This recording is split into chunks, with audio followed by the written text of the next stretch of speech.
We acknowledge that the land and waterways we steward, learn from, and love near Michigami, commonly referred to as Lake Michigan, are the traditional lands of Indigenous peoples, including the Potawatomi, Menomonee, and Ho-Chunk.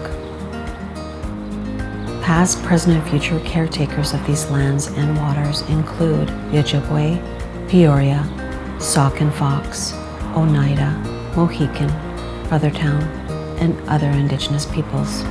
As we celebrate and connect people to these natural spaces and species, we acknowledge that the land and waterways of Milwaukee have been the home of Indigenous peoples long before European settlement, before memory or record. Through deceit, forced removal, and massacre, colonizers attempted to erase Indigenous peoples from this land and these waterways.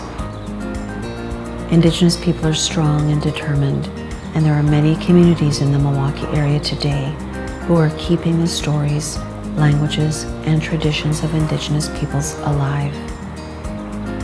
Acknowledging the complex past and present traumas and triumphs is a step toward healing and a more just future.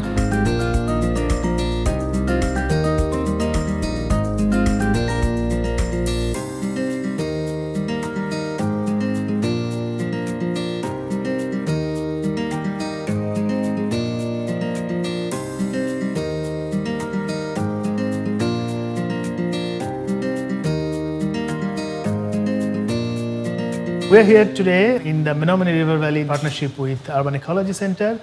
We are here to do what we are calling AirWalk, because we are walking around this land, we are walking around this park, learning about the land, the history of this place, history of this neighborhood, the plants and the industries, the flora and fauna, and as we are learning about them, we are also capturing and measuring the air quality. We are measuring those tiny particles in the air called soot, because that's what our research is about.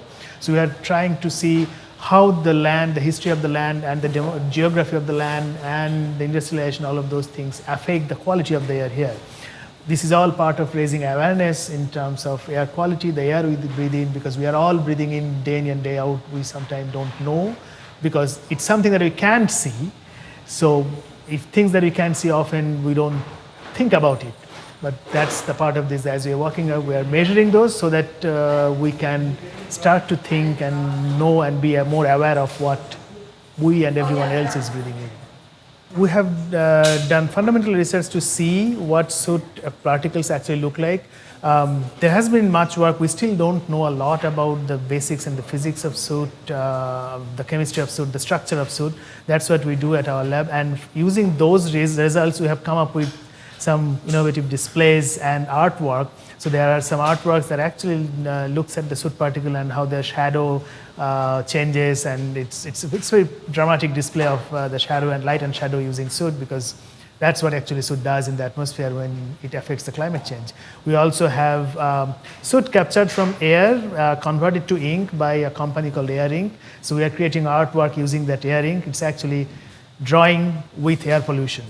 We also have made jewelry with soot. We have made some toys that you can make your own soot, so to say, those type of displays. And we also have a small box where you can peer into and see what these particles and soot looks like, because they're not visible in naked eye, but with certain high power light, you can visualize them. So that's what we have here.